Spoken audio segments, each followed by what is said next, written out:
à la session. L'introduction a été déjà faite. Nous sommes rassemblés, réunis pour une expédition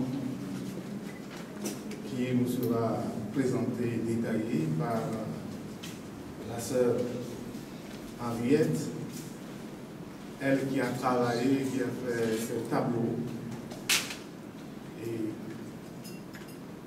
non seulement à cause de sa foi, à cause de la nôtre, nous voyons dans l'œuvre artistique l'inspiration de Dieu. Beaucoup de sacrifices sont consentis loin des médias et des lumières des projecteurs et dans l'isolement et parfois en silence jusqu'à rendre les âmes du combat de la vie. En rendant l'âme, aucun bouquin ne mentionnera votre nom. Nul n'évoquera vos batailles, encore moins ne fera mention de votre victoire. À l'exemple de la reine Tassi Rangbe, ignorez pas l'histoire, tel le sable du désert, le vent emportera vos empreintes. Vos œuvres resteront peut-être sans souvenir.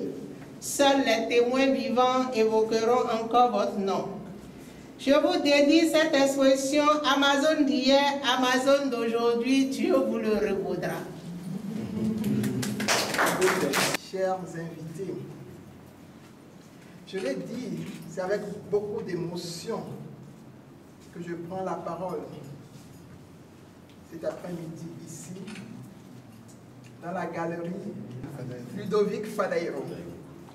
Tout l'honneur est pour moi d'être à cette tribune et c'est avec une légitime fierté, avec beaucoup de fierté, que je prends la parole pour célébrer l'Amazone du jour, Sœur Henriette Boussy-Kendé.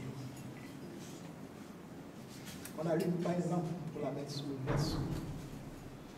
Elle a choisi de nous réunir ce samedi 29 février 2020 autour des arts plastiques avec pour thème l'Amazone de l'ombre. Elle veut focaliser notre attention en cette fin de mois de la Saint-Valentin sur l'amour sacrificiel dont fait preuve chaque Amazone de l'ombre. Aujourd'hui, Sœur Henriette fait renaître, au travers de ses tableaux, la reine Tassi Rangbe, effacée de la mémoire de l'histoire de notre pays. Elle l'a dit tout à l'heure.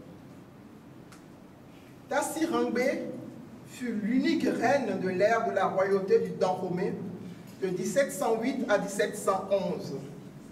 C'est elle qui a créé le corps des Amazones, ces femmes d'une rare bravoure qui donnèrent du fil à retordre à l'armée du général Todd.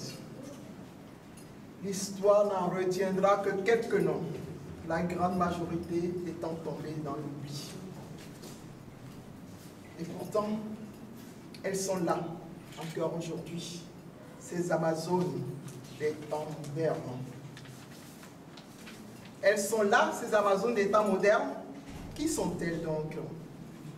Elles sont dans l'ombre, sans aucune visibilité, concourant au quotidien, de l'aube à minuit, à la santé, au bien-être, à la survie de leur famille, de leur communauté et de leur pays.